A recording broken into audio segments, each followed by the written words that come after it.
রাম নাম, সেই রাম নামে সর্বমোক্ষ রয়েছে এমনটা বলা হয়ে থাকে। রাম রামা রামেতি রামে রামে মনোরমে সহস্র নাম তত্তুল্যম রাম নাম বরাননে। অর্থাৎ যে নাম সহস্র নামের তুলনায় একটি রাম নাম সমান, সেই রাম নাম নিতেও এ রাজ্যের মানুষের কি বাধার মুখে পড়তে হবে, এমনটা প্রশ্ন ছিল। কিন্তু দেখা গেল গোটা রাজ্যে বিভিন্ন সময় বিভিন্ন ক্ষেত্রে বাধা সত্ত্বেও গোটা রাজ্যে মানুষ উদ্দীপনার সঙ্গে রামনবমী পালন করলেন। গোটা রাজ্যের মানুষ শ্রী রামচন্দ্র ভগবানের উৎসব পালন করলেন। শ্রী রামচন্দ্রের উৎসব পালন করে তারা রাম আরাধনায় মজে উঠলেন। আজ এবং কাল রামনবমীর তিথি। আজ কিছু জায়গায় পালিত হলো রামনবমী, কিছু ক্ষেত্রে আগামীকাল পালন হবে রামনবমী। সেই উৎসবে মেতে উঠল গোটা রাজ্য। কিন্তু কেন বলছি?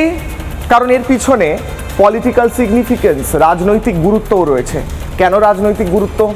এর আগে আমরা দেখেছি যখন রাম নবমী পালন করতে যাওয়া হয়েছে বা রাম নাম নেওয়া হয়েছে মুখ্যমন্ত্রীর সামনে, তিনি রেগে গিয়েছেন, বলেছেন আমায় গালাগালি দিচ্ছ কেন ইত্যাদি। তারপরে আমরা দেখেছি পলিটিক্যাল শিফট, রাজনৈতিকভাবে অনেক কিছু পরিবর্তন হয় রাজ্যে। হিন্দুদের ভোট একত্রিত হয়, হিন্দুরা ঐক্যবদ্ধ হয়, তখন দেখা যায় তৃণমূলের নেতারাও রামনবমী করতে শুরু করেছে। তৃণমূলের যে নেতারা, মমতা বন্দ্যোপাধ্যায়ের অনুগামী যে নেতারা এর আগে রামকে বহিরাগত বলে আখ্যা দিতেন, তারা রামনবমী পালন করছেন। অর্থাৎ শ্রী রামচন্দ্রের নামে কোথাও সবাইকে একজোট হতেই হচ্ছে। হিন্দুদের মহাজোট এবং ঐক্যবদ্ধ হিন্দু জোট এই রামনবমীতে আরও একবার প্রমাণিত হলো। পলিটিক্যালি, রাজনৈতিকভাবে হিন্দুরা একজোট হয়ে কি হিন্দু বিরোধী শক্তির বিনাশ ঘটাবে এই রামনবমীতে? এবং